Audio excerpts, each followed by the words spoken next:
Hey guys, long time no see. It's been a while since I've made a video on the old IS300 here, and that's mainly because I've been waiting for that engine harness to be built. Um, if you watch one of my last videos, I mentioned I was sending my harnesses off to a company that was going to simplify them and basically just build a custom harness for my specific modifications and my application. And that process ended up taking a lot longer than I anticipated. It ended up taking like 4 months for them to get the harness back to me.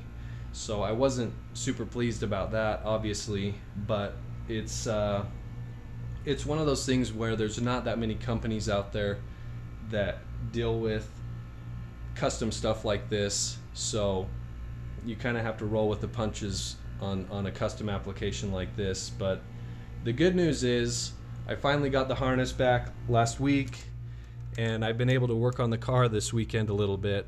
You can see I just have the harness basically laying everywhere it needs to go, and then I installed the basic engine components that are required to get the car fired up and up to temperature. So I got the radiator reinstalled, intake manifold, throttle body, the fuel system's all installed. So everything's installed in order for the car to just basically fire up and run like it's supposed to.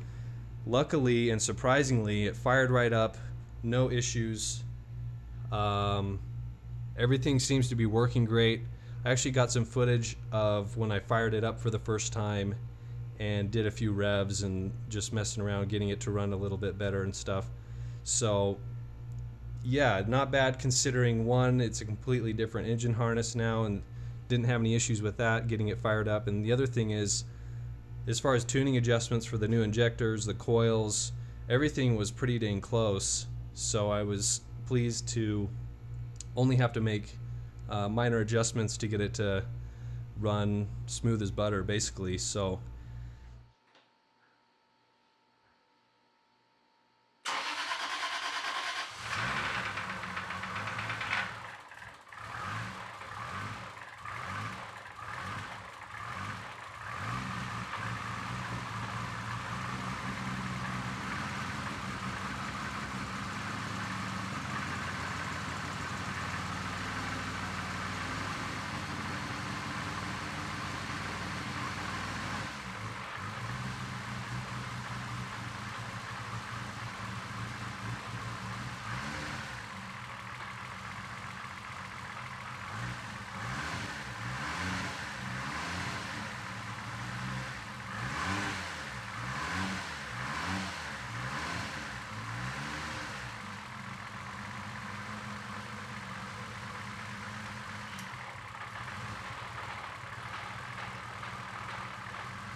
So my goal there was I just wanted to test the harness and make sure everything was good with it before I do a final assembly and, you know, tidy up all the wiring, zip tie it where it needs to go. So the intake manifold will actually come back off so that I can clean up the wiring underneath it.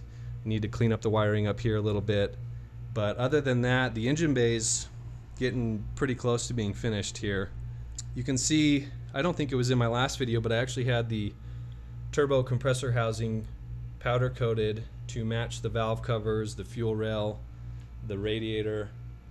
And it actually turned out pretty good considering that it was a different company that coated this, and basically I just sent them a sample piece that I had laying around, a different piece that was this same color, and they color matched it the best they could with powder, and they did a pretty good job. You know, from back here most people probably won't even notice a difference, and that's good with me. I'm a little more picky, so I can tell it's just a little bit off, but you know, no big deal, not the end of the world.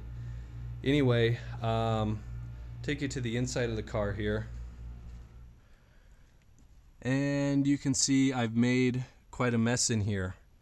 Probably looks a little bit different than the last video I showed of the interior, and that's because I've got the entire dash removed right now. It's up there sitting on my bench, but so I removed the dash, and I've also removed all of the components that are related to the factory climate control system. So like the blower motor that sits here, the heater core, and all the ducting, the big ducting assembly, all of that's gone and it's not coming back in.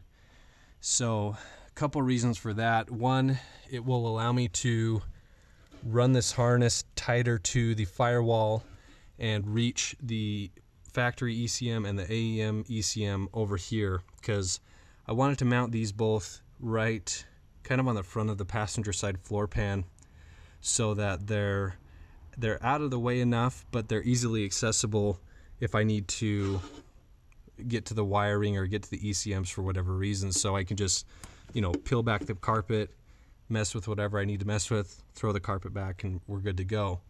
So that way it's nice to troubleshoot or tinker without having to take panels off or that kind of stuff. So that's one of the reasons. The other reason is I already removed the AC from the car, the compressor, the condenser, all that crap. So I figured I'm never going to use the heater and I'm never going to use the fan.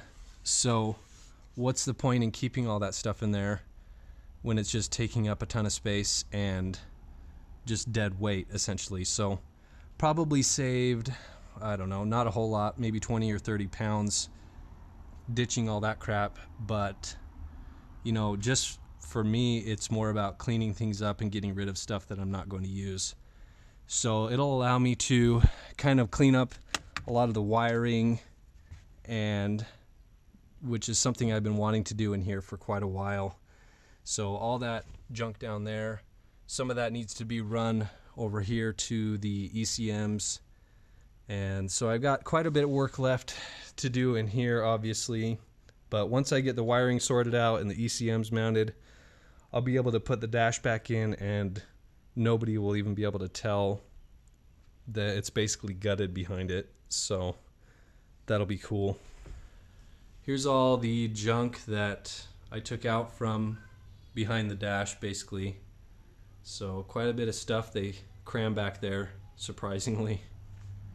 So since I won't be needing the climate controls here anymore, I'm probably going to build another, just a panel to put more gauges in this section of the dash. Right now I've got my boost and my air fuel gauges on the driver's side A pillar, which I'm not really a huge fan of. They kind of get in the way. They're kind of hard to see. So I'll probably move both of those to this panel, and then maybe find a third gauge to put in the panel as well, just to make it look symmetrical and fill up the space.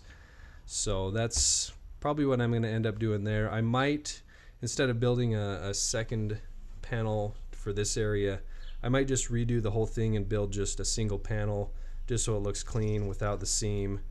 I don't know. I'll probably do some photoshopping to see which way I like it better. Anyway, that's what I'm going to end up doing there. I'm just trying to think of anything else that I might have changed or finished since the last couple videos, and the only thing I can think of right now is I got the fuel pump system all reinstalled and it's good to go. So that was upgraded from dual Dishworks 300s to now I have dual Walbro 450s. So should have plenty of headroom there as far as the fuel pump system is concerned. And like I said, yeah, from here all I need to do is kind of pull things back apart in the engine bay, tidy up the wiring, get everything cleaned up there, and then the interior, obviously I have quite a bit of work left there to tidy up the wiring and stuff before the dash goes back in. But the good news is, now that I have the engine harness, I can do all of that and start getting the car actually back together and back to the point where I can get it off of the lift and hopefully back onto the dyno at some point and get it dialed in for the bigger injectors, bigger turbo, that kind of stuff. So that's when the fun really starts, is when you get on the dyno and you can start turning it up. So anyway, just wanted to give you guys another quick update here, and let me know if you have any questions or anything. See ya.